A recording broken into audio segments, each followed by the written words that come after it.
आज गोमिया पहुँचे?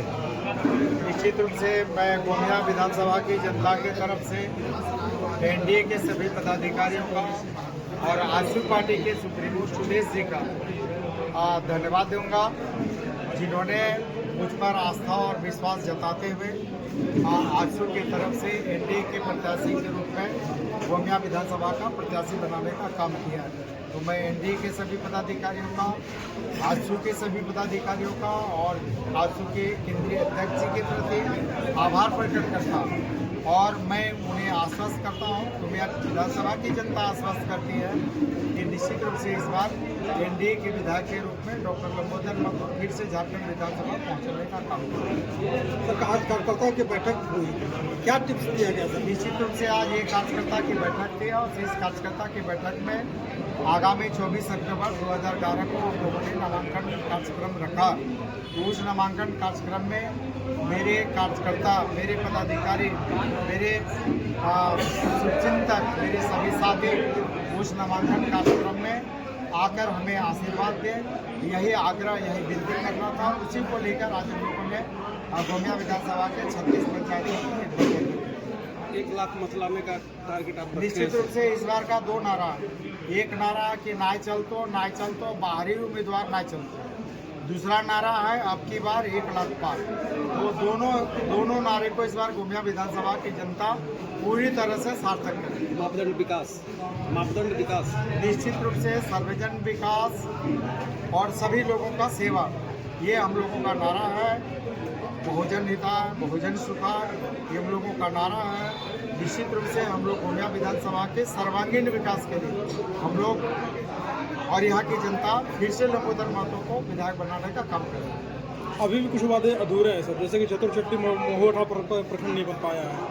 इसके अलावा निश्चित रूप से जो वर्तमान सरकार है और इस सरकार की नीति और नियत दोनों में खोट है, और यही कारण है कि सरकार ने कई विषय, आपको याद होगा कि सरकार ने कहा था कि अगर मेरी सरकार बनती है तो पहली कैबिनेट में यहाँ के पिछड़ों को 27% आरक्षण देने का काम करें। सरकार का पहली क्या है तो अंतिम कैबिनेट भी पार हो गया, आज तक नहीं हुआ।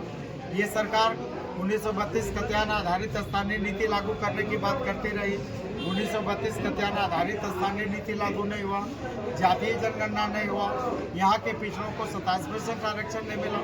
तो ये सरकार बोलती कहती है, इस सरकार के करनी कदम में बहुत अंतर है। और यही कारण आप जिस प्रखंड की बात करें, मोहाटार, चतुर्चट्टी और खराचातर, आपको याद होगा कि तत्कालीन ग्रामीण विकास मंत्री के द्वारा और तत्कालीन सरकार के द्वारा कैबिनेट में स्वीकृत किया गया था इनमें मोहाटार, चतुर्चट्टी और खराचातर को प्रखंड बनाने की जिसका सैद्धांतिक सहमति दी गई थी।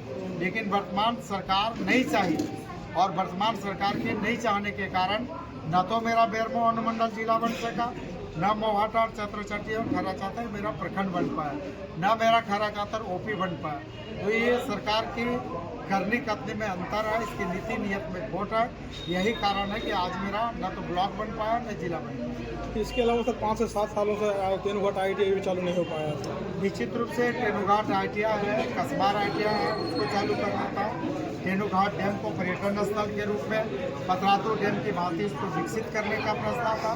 तो कई ऐसे मुद्दे हैं जो हम लोग जमीन पर नहीं उतार सके, लेकिन हम लोग हार मानने वाले नहीं हैं। हमेशा इन विषयों को लेकर सड़क से सदन तक आगे आंदोलन करते रहे। योजनाओं को प्रभावित भी किया गया था कैसे? निश्चित रूप से आप देखें न, यहाँ की गोमिया विधानसभा की जनता को ये जानने का अधिकार है कि कसबार बहुग्रामीण जलापूर्ति योजना जो 1 अरब 16 करोड़ की लागत से बन रही है, 6 महीना से क्यों बंद है?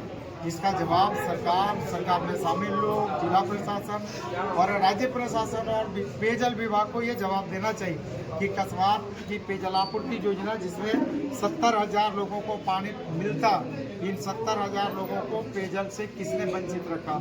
ये सरकार जवाब दे। इसके साथ ही आप देखें तो गझंडी से लेके हुमलू और रजरप्पा से ललपनिया, ये दोनों योजना लगभग 90 करोड़ की योजना थी, और ये 90 करोड़ की योजना तत्कालीन पथ निर्माण मंत्री बसंत सोरेन जी से हम लोगों ने मिला था। मैं व्यक्तिगत रूप से मिला था।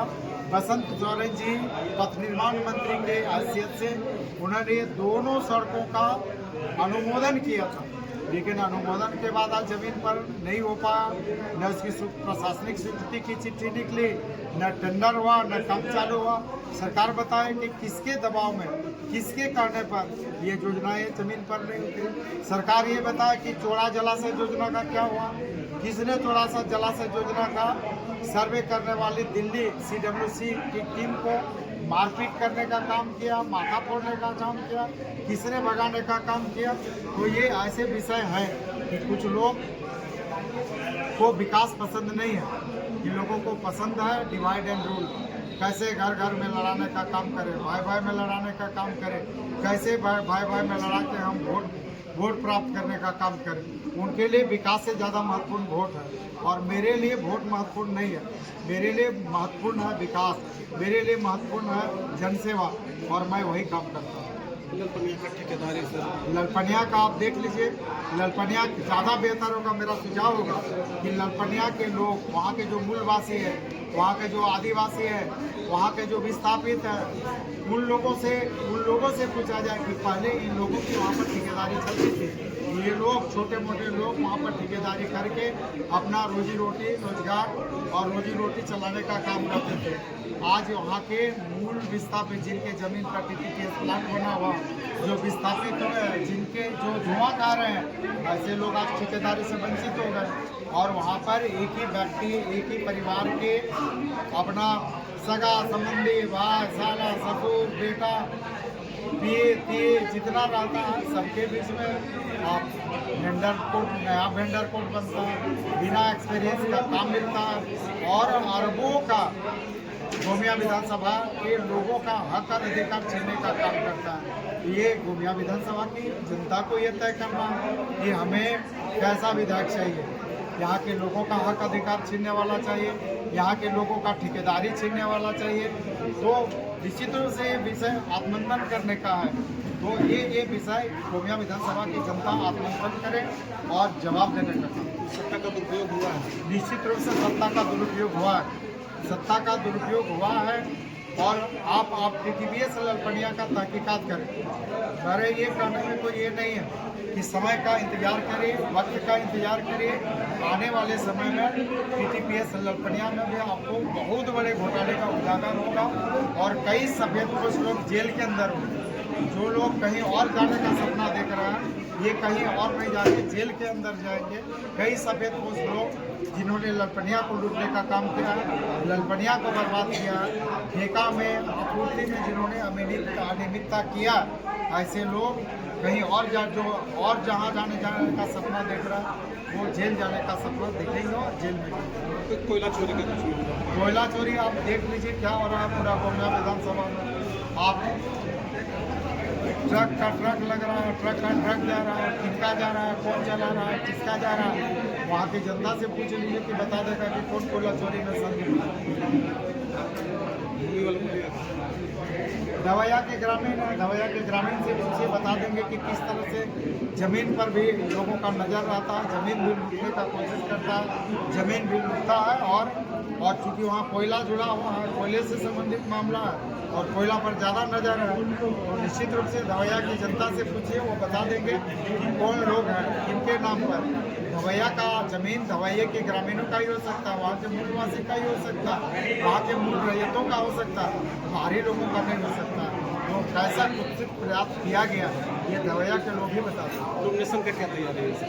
नॉमिनेशन का क्या तैयारी है? नॉमिनेशन का तैयारी हम लोगों की अब तक का नॉमिनेशन हम लोगों का 24 अक्टूबर का नॉमिनेशन ऐतिहासिक होगा, और ऐतिहासिक नॉमिनेशन में ऐतिहासिक जीत का संदेश हम लोग